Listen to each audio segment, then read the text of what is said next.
Selamat pagi, siang, sore, dan juga malam. Perkenalkan, nama saya Kelvin Berlinan dari kelas 12 RK 4, absen 15 dari SMK Telkom Purwokerto. Nah, pada kesempatan kali ini, saya akan menjelaskan tentang sejarah dari Kerajaan Majapahit.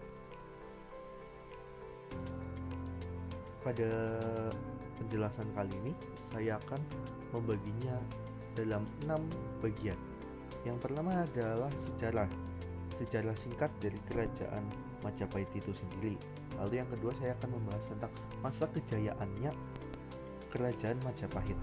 Lalu yang ketiga ada daftar dari raja-raja yang pernah berkuasa di Kerajaan Majapahit.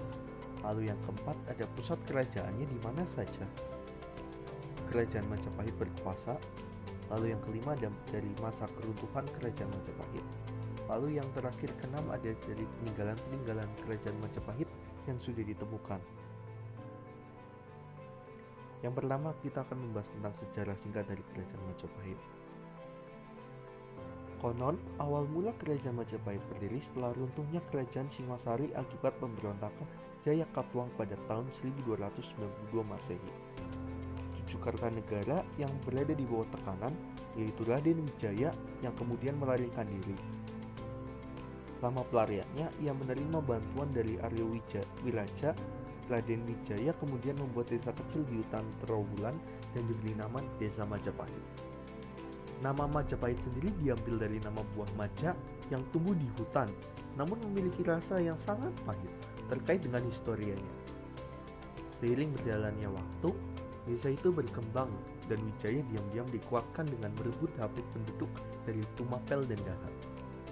Niat balas dendam Raden Wijaya terbantu lebih cepat ketika pasukan Kubilai Khan tiba pada tahun 1293 Masehi. Setelah mengalahkan Jayakatwang, Raden Wijaya menyerang pasukan Kubilai Khan karena tidak mau tunduk pada kekuasaan Kaisar Mongol. Penobatannya sebagai raja pada tanggal 15 bulan Kartika tahun 1215 atau yang biasa kita kenal pada tanggal 10 November 1293 yang dimana merupakan cikal bakal lahirnya Kerajaan Majapahit. Sebagai raja, Raden Wijaya bergelar Kertarajasa Jayawardhana. Nama Raden Wijaya telah disematkan untuk menghormati pamannya pendiri Kerajaan Singasari serta untuk menghormati leluhurnya di Singasari. Lalu yang kedua saya akan membahas tentang masa kejayaannya dari Kerajaan Majapahit. Masa kejayaan kerajaan datang ketika dipimpin oleh Hayam Wuruk pada tahun 1350 sampai 1389 Masehi. Meskipun sering memberontak pada tahap awal, Kerajaan Majapahit tumbuh menjadi kerajaan terbesar di Nusantara. Kejayaan Majapahit tak luput dari peran Gajah Mada, sang Mahapatih yang berhasil menumpas segala pemberontakan dan bersumpah untuk menyatukan Nusantara. Selama 39 tahun lamanya berkuasa, Hayam Wuruk dan Gajah Mada telah berhasil membuat Panji Majapahit terlihat di seluruh Nusantara, bahkan hingga semenanjung Malaka. Sumpah Palapa merupakan sumpah yang dikeluarkan oleh Gajah Mada dilaksanakan dengan wilayah Majapahit yang meliputi Sumatera, semenanjung Malaysia, Kalimantan, Sulawesi, Kepulauan Nusa Tenggara, Maluku, Papua, serta Tumasik atau Singapura, dan sebagian Kepulauan Filipina. Cukup besar ya dulu dalam Kerajaan Majapahit dalam masa kejayaannya. Selain itu, kerajaan juga menjalin hubungan dengan Kampa atau Thailand, Kamboja, Siam, Burma Selatan, Vietnam, dan Cina. Majapahit juga memiliki armada laut yang tangguh di bawah pimpinan Puk Nala. Berkat kekuatan dan strategi militernya, Majapahit mampu menciptakan stabilitas di wilayahnya. Dari segi ekonomi, Majapahit telah menjadi pusat perdagangan di Asia Tenggara dengan ekspor lada, garam, dan lengkeng. Lalu saya akan membahas tentang daftar raja yang pernah berkuasa di Kerajaan Majapahit. Nah, di sini ada total 13 raja yang pernah berkuasa di Kerajaan Majapahit. Yang pertama ada Raden Wijaya. Raden Wijaya dia berkuasa dari 1293 hingga tahun 1309. Raden Wijaya merupakan pendiri kerajaan Majapahit yang berhasil mempersatukan berbagai kerajaan kecil di Jawa Timur. Ia memulai pemerintahannya pada tahun 1293 setelah berhasil mengalahkan pasukan Mongol yang hendak menyerang Jawa. Ia juga dianggap sebagai raja pertama Majapahit dengan gelar Kertarajasa Jayawardhana seperti yang tadi sudah dijelaskan. Lalu yang kedua ada Sri Jaya Negara. Dia berkuasa pada tahun 1309 hingga 1328.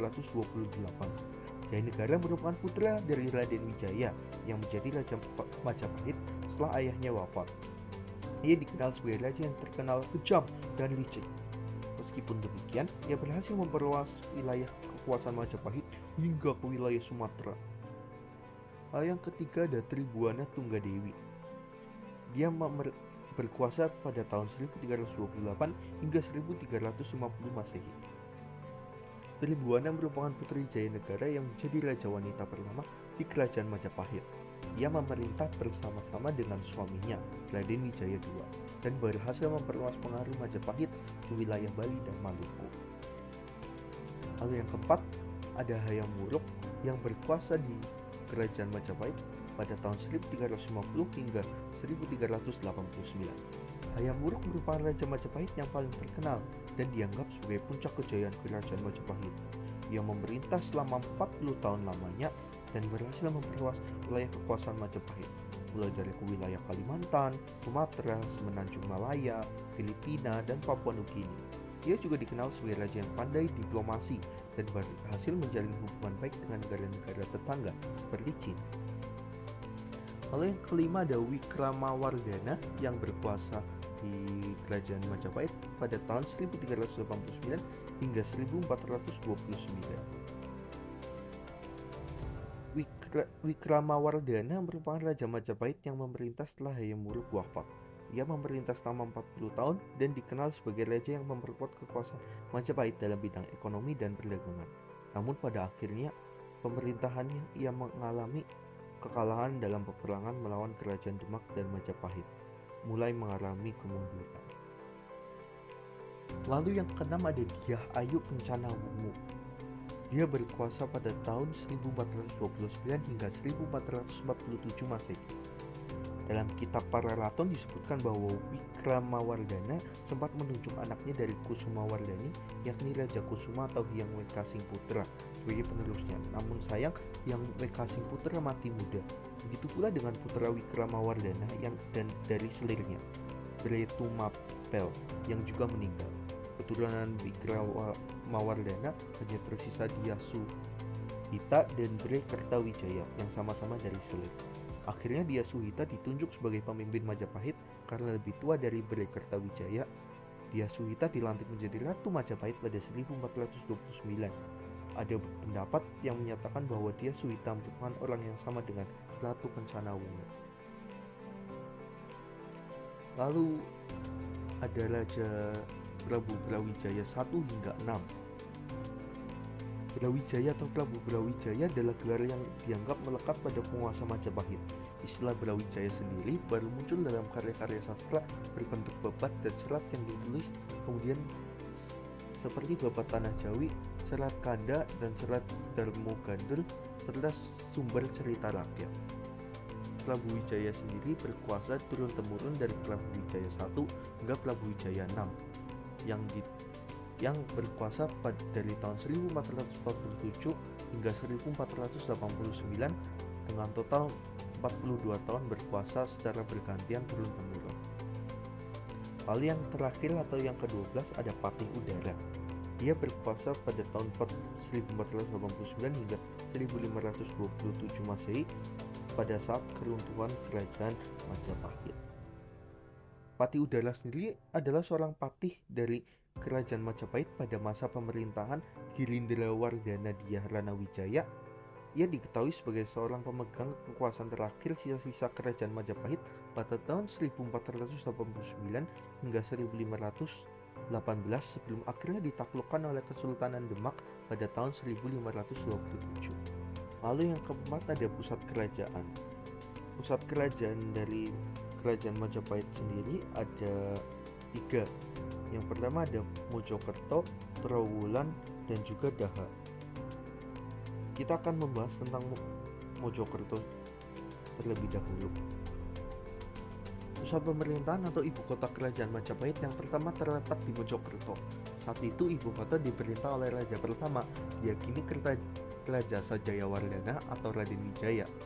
Lokasi pusat pemerintahan tersebut konon berada di tepi Sungai Berantas. Lalu yang kedua ada Trowulan. Pusat pemerintahan kemudian berpindah mengikuti masa kepemimpinan Sri Jayanegara, raja kedua dari kerajaan Majapahit. Jayanegara memindahkan pusat pemerintahan ke Trowulan. Pada masa kini, kota tersebut berjarak 12 km dari Mojokerto. Pusat pemerintahan di Trowulan juga berjalan cukup lama. Lalu yang terakhir ada Daha. Daha atau yang kita biasa sebut kini dengan kota Kediri, saat ini merupakan kota ketiga dari pusat pemerintahan kerajaan Majapahit. Kepindahan pusat pemerintahan Majapahit ke Daha berkaitan erat dengan masalah internal di kerajaan dan ancaman dari kerajaan Islam. Kerajaan Demak yang merupakan kerajaan Islam pertama di Pulau Jawa. Lalu yang kelima kita akan membahas tentang keruntuhan dari kerajaan Majapahit. Kerajaan Majapahit mulai mengalami kemunduran setelah wafatnya Gajah Mada dan Hayam Wuruk. Sejak saat itu, para penerusnya tidak ada yang cakap dalam mengelola luasnya kekuasaan Majapahit. Selain itu, terdapat juga beberapa faktor yang mendorong runtuhnya kerajaan Majapahit. Di antaranya, banyak wilayah taklukan yang melepaskan diri. Terdapat konflik perebutan tahta, meletusnya perang Parekrek, lalu ada juga semakin berkembangnya pengaruh Islam di Pulau Jawa. Kekuasaan kerajaan Majapahit benar-benar berakhir pada 1527 pada masa pemerintahan Patih Udara.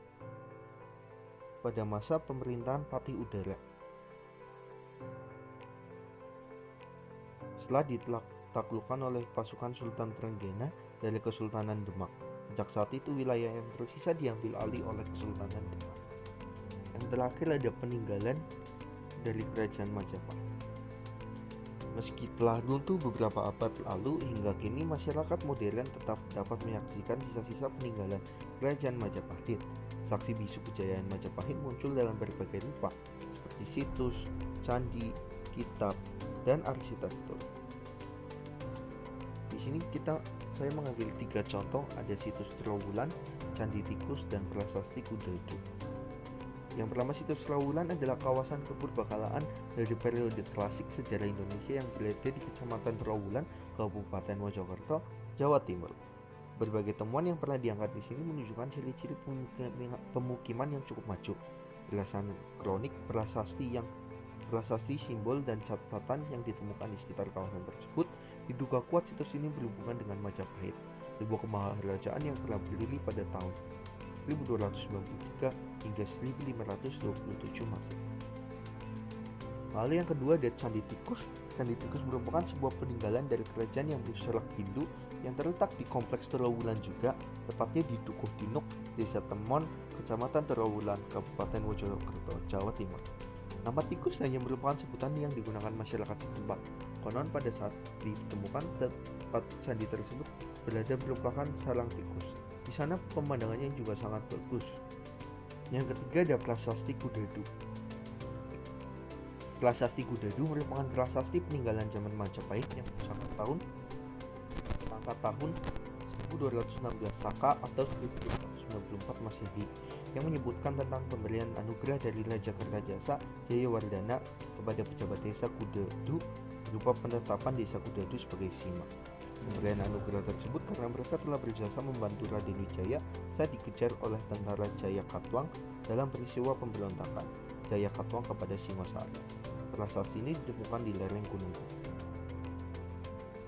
Sekian sejarah dari kerajaan Majapahit yang bisa saya sampaikan. Mohon maaf bila ada kekeliruan atau maupun kesalahan. Selebihnya saya ucapkan terima kasih telah menonton video ini.